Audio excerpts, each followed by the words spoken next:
تاکہ بچوں کی ایک بڑی تعداد جو مکتب میں نہیں آتی ہے وہ اسکول کی تعلیم کے ساتھ دین بھی سیکھ لیں۔ اسکول کے کسی خالی کمرے میں تعلیمی اوقات سے پہلے یا بعد میں کلاس روم کو مکتب کے لیے استعمال کر سکتے ہیں، تاکہ وہ بچے جو دوسرے اسکول میں پڑھتے ہیں وہاں دینی تعلیم نہیں سیکھ رہے ہیں وہ یہاں آ کر دین سیکھ لیں۔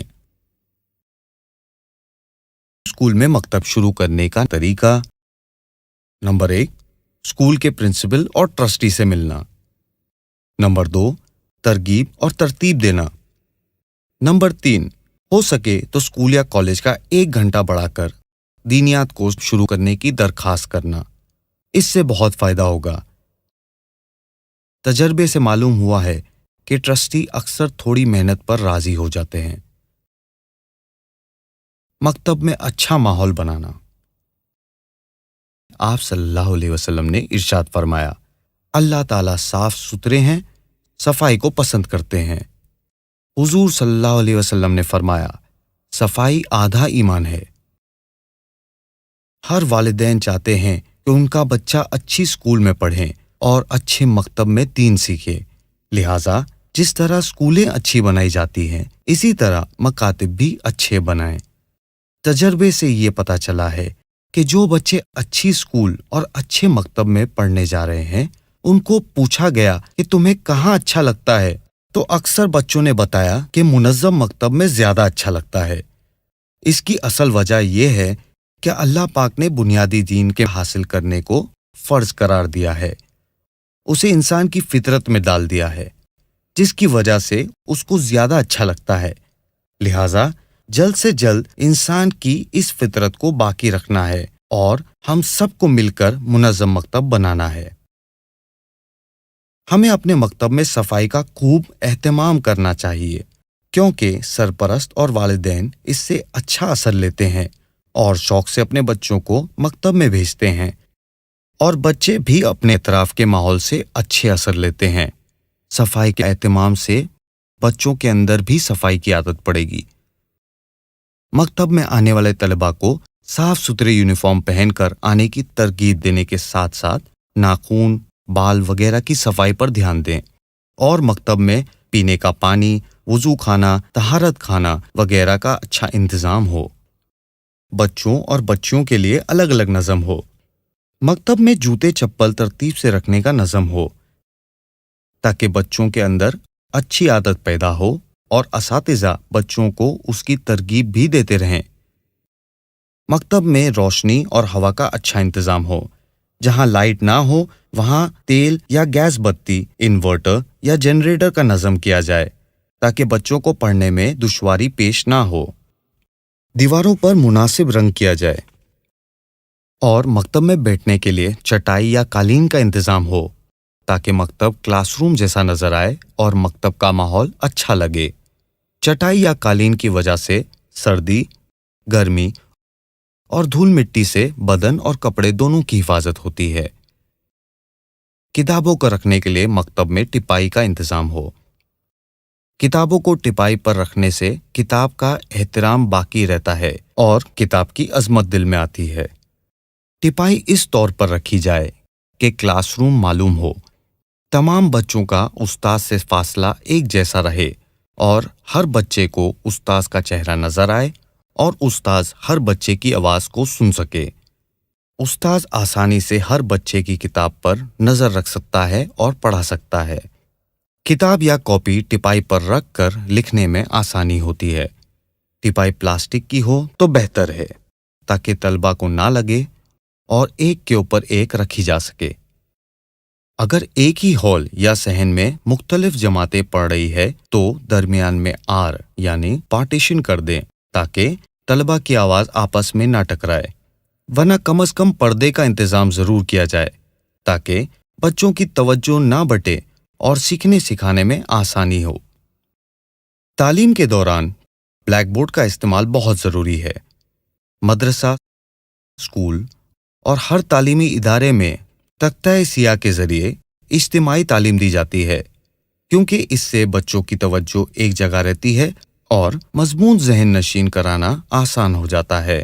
الفاظ و حروف کی شکل و صورت ذہن میں بیٹھ جاتی ہے، لہٰذا مکتب میں بھی اس کا استعمال کریں۔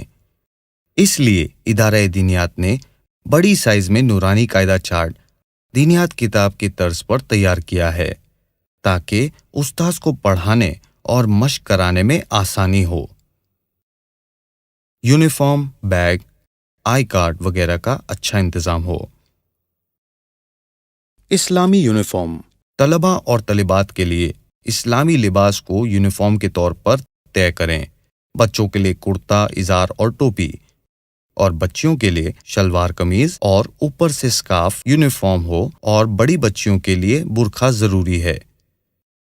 بچوں کو تاکید کی جائے کہ یونیفارم پابندی کے ساتھ صاف ستھرا پہن کر آئیں۔ والدین کو ترغیب دی جائے کہ اپنے بچوں کے لیے 2 سے 3 یونیفارم رکھیں تاکہ بچے کبھی بھی بغیر یونیفارم کے نہ آئے۔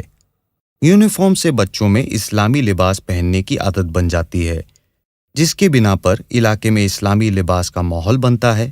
اس سے امیر اور غریب بچوں کے درمیان فرق نہیں رہتا اور بچہ احساس کمتری کا شکار نہیں ہوتا۔ بچہ نفسیاتی طور پر پڑھنے کی نیت سے تیار ہو کر آتا ہے۔ اس کے ذریعے مکتب کا ماحول عمدہ معلوم ہوتا ہے اور مکتب میں آنے والے مہمانوں پر اچھا اثر پڑتا ہے۔ اسلامی لباس کی عظمت پیدا ہوتی ہے، نیز مکتب اور دینی تعلیم کی لوگوں کے دلوں میں اہمیت پیدا ہوتی ہے اور داخلے میں اضافہ ہوتا ہے۔ بیگ، کتاب رکھنے کے لیے ہر بچے کے پاس ایک بیگ ہو تاکہ کتاب کی حفاظت ہو اور کتاب لانے لے جانے میں آسانی ہو۔ بیگ کے پیچھے بنے ہوئے خانوں میں شناختی کارڈ لگائیں تاکہ بیگ کو پہچاننے میں آسانی ہو۔ آئی کارڈ، ہر بچے کے لیے شناختی کارڈ یعنی آئیڈینٹی کارڈ بنائے جائیں جس میں بچے کا نام، والد کا نام، پتہ، رابطہ نمبر اور بچے کا درجہ اور داخلہ فارم نمبر بھی درج ہو۔ شناختی کارڈ یعنی آئیڈینٹی کارڈ میں درجہ کی وضاحت سے انتظامیہ کو متعلق استاذ کا علم ہوتا ہے اور انتظامیہ کے لیے بچے بچی کو سرپرست کے حوالے کرنا آسان ہوتا ہے۔ اگر بچہ راستہ بھول جائے تو شناختی کارڈ کے پتے کی مدد سے بچے کو اس کے سرپرست تک پہنچایا جا سکتا ہے۔ دینیات کتابیں اور پروڈکٹ کا سٹاک رکھنا، مکتب میں کتاب وغیرہ کا سٹاک رکھیں جس میں دینیات نرسری کورس نمبر 1 اور نرسری نمبر 2 اور سال اول کی کم از کم 20 عدد کتابیں موجود ہوں۔ اسی طرح پرائمری، سیکنڈری اور ایڈوانس کورس کا ایک سیٹ موجود ہو، اور ہر سال کے شروع میں جب نئے داخلے ہوتے ہیں اسی وقت قرآن کریم، پارائے وغیرہ کتابوں کو منگوا لیں۔ الگ الگ سائز کے یونیفارم بھی منگوا کر رکھ لیں۔ ٹوپی، سکارف، برقع کا بھی سٹاک رکھیں اور داخلہ فارم، شناختی کارڈ، کیلنڈر، پیمفلٹ وغیرہ زائد منگوا کر رکھ لیں تاکہ وقت پر طلباء کی ضرورت پوری ہو جائے۔ فیس کے ذریعے مکتب کو خود کفیل کرنا، مکتب کو خود کفیل بنانے کے لیے فیس کا نظام بنائیں۔ فیس وصول کرنے کے لیے تاریخ اور وقت مقرر کریں تاکہ فیس لینے اور دینے میں آسانی ہو۔ جب ہم اچھی تعلیم دیں گے اور بچوں کو مکتب سے فائدہ ہوگا تو وہ ضرور فیس ادا کریں گے۔ فیس ہر مہینے وصول کی جائے، فیس وصولی کی رسید بھی دی جائے اور ساتھ ساتھ رجسٹر میں بھی لکھ دیا کرے تاکہ معاملات صاف رہیں۔ بہتر یہ ہے کہ مکتب کا ایک آفیشیل اکاؤنٹ کھول دیا جائے اور فیس اسی میں جمع کی جائے۔ اس کے لیے ٹرسٹ بنایا جائے اور ہر سال وقت پر اس کی ریٹرن فائل بنائی جائے۔ فیس مکتب کے ذمہ دار یا محتمم وصول کریں یا پھر کسی ایک شخص کو فیس کی وصولی کے لیے متعین کر دیں۔ علاقے کی نوعیت کو سامنے رکھ کر آپسی مشورے سے فیس طے کرے اور فیس بڑھانے میں موقع و محل کا ضرور لحاظ رکھیں۔ جان اور مال لگنے سے علم دین کی اہمیت پیدا ہوتی ہے۔ فیس کی وجہ سے ماں باپ اپنے بچوں کو پابندی سے مکتب بھیجتے ہیں۔ اس طرح بچوں کی غیر حاضری کم ہوتی ہے اگر کسی جگہ والدین غربت کی وجہ سے فیس ادا نہ کر سکے تو فیس ادا کرنے کی ترتیب اس طرح بنائی جائے: مکتب کے دیگر بچوں کے والدین کو متوجہ کریں یا اہل خیر حضرات سے رقم لے کر ان بچوں کی فیس ادا کر دیں۔ اگر یہ انتظام نہ ہو سکے تو غریب بچوں کی فیس زکوٰۃ کی رقم سے ادا کرنے کے لیے ایک فارم وکالت نامہ تیار کیا جائے اور ان کے والدین سے وکالت نامہ پر دستخط کروائی جائے۔ وکالت نامہ آپ کو دینیات کی سائٹ سے مل جائے گا۔ اسٹیپ نمبر 4 میں ہم نے سیکھا: 1. جگہ کا انتظام کرنا۔ 2. کمرہ، بچے، مرد یا عورتوں کے لیے۔ 3. مکتب میں اچھا ماحول بنانا۔ 4. Uniform, bag, I card. 5. مکتب میں کتاب وغیرہ کا اسٹاک رکھیں۔ 6. فیس کے ذریعے خود کفیل مکتب۔